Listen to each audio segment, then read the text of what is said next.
Selanjutnya saya akan mereview makalah tentang program-program bimbingan konseling. Nah, pentingnya program bimbingan konseling ya di sekolah, khususnya ini di sekolah SD atau MI dasar itu bukan hanya untuk siswa yang bermasalah, tapi untuk semua siswa yang ada di sekolah tersebut. Nah, fungsinya apa sih program BK ini? Nah, fungsinya membantu siswa untuk berkembang secara akademik, sosial, emosional, dan moral berkarakter. Kalau akademik ini, siswa bisa dibantu dalam mengatasi kesulitan belajar. Kalau sosial, biasanya belajar berinteraksi dengan orang lain dan bisa bekerja sama. Nah, kalau fungsinya emosional ini gimana cara mengelola perasaan siswa itu gimana? Fungsi yang moral dan karakter itu dibimbing jadi menjadi pribadi yang baik, menjadi mandiri dan bertanggung jawab sebagai siswa. Nah, di usia dasar di usia sekolah dasar MI, anak itu mulai banyak tantangannya, misal beradaptasi dengan teman baru, terus ada masalah dalam dirinya, terus tidak percaya diri, susah belajar. Itu wajar kalau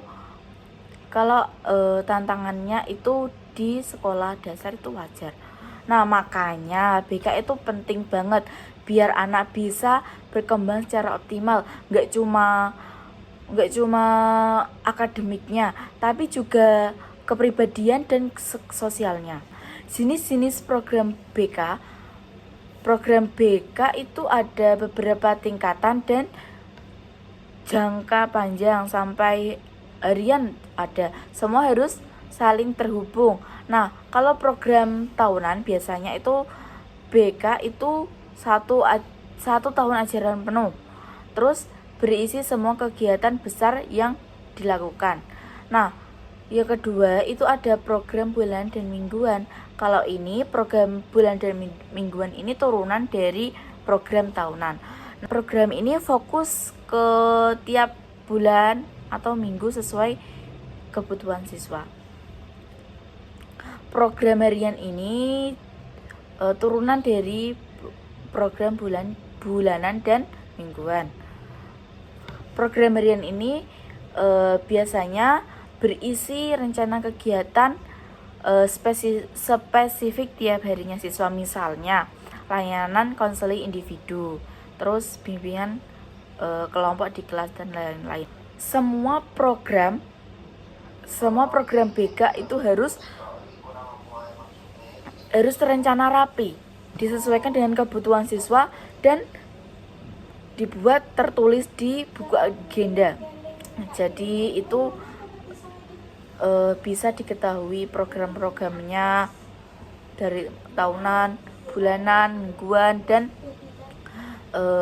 harian. Cara menyusun programnya gimana? Menyusun program BK itu tidak asal-asalan ya. Harus melibatkan banyak pihak.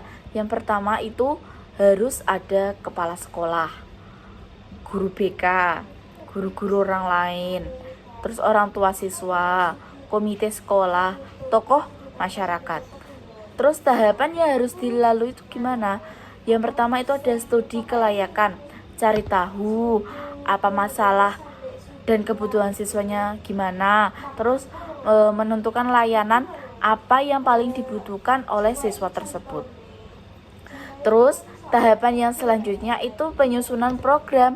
Penyusunan program itu dibuat oleh guru BK atau tim BK sesuai hasil studi kelayakannya tadi. Terus program harus sesuai kebutuhan sekolah dan siswa, tidak asal-asalan. Nah, tahapan yang harus dilalui selanjutnya itu ada penyediaan sarana fisik seperti kayak ruang BK, alat administrasi, ruang konsultasi. Terus sarana teknis, tes psikologi, angket, daftar siswa, dan lain-lain. Selanjutnya itu ada penentuan personal dan pembagian tugas. Semua pihak itu harus dilibatkan, jelas siapa, perannya apa, kayak gitu. Terakhir itu ada kegiatan pendukung. Nah, kegiatan pendukung ini harus bekerja sama dengan masyarakat atau instansi lain, misal lembaga karir, puskesmas. Pelaksanaan dan implementasi program BK itu harus dirancang dan dilaksanakan sesuai rencana. Nah, guru BK dan konselor itu menjadi tokoh utama, pelaksana utama, dan harus punya pengetahuan.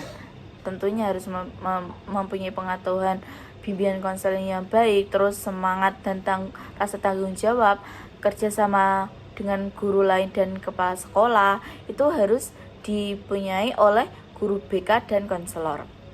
Faktor pendukung keberhasilannya itu diantaranya kepala sekolah yang peduli akan mendukung penuh program BK yang ada di sekolah. Terus faktor pendukung selanjutnya itu ada kerjasama antara guru BK dan tim sekolah harus baik. Faktor pendukung yang terakhir itu ada sarana, terus instrumen. Pengendalian program BK itu dapat dilaksanakan, pastikan program BK ini berjalan dengan baik. Gimana caranya? Yang pertama, monitoring. Monitoring ini pengawasan rutin, melihat apakah kegiatan sesuai rencana atau enggak. Terus dilakukan oleh guru BK, kepala sekolah, atau pengawas. Cara yang kedua itu ada evaluasi. Di sini evaluasi menilai gimana keberhasilan program BK tersebut. Yang kedua itu bisa saat mengevaluasi saat program berjalan atau setelah selesai program tersebut. Mengevaluasi aspek nilai, tujuan tercapai atau belum, terus kepuasan siswa, efektivitas alat dan metodenya. Yang terakhir ini ada tindak lanjut. Tindak lanjut ini perbaikan program jika program bimbingan konseling itu ditemukan kekurangannya. Terus dari kekurangan itu bisa diganti metode lah, mengubah jadwal atau mengadakan pelatihan tambahan kepada guru atau konselor.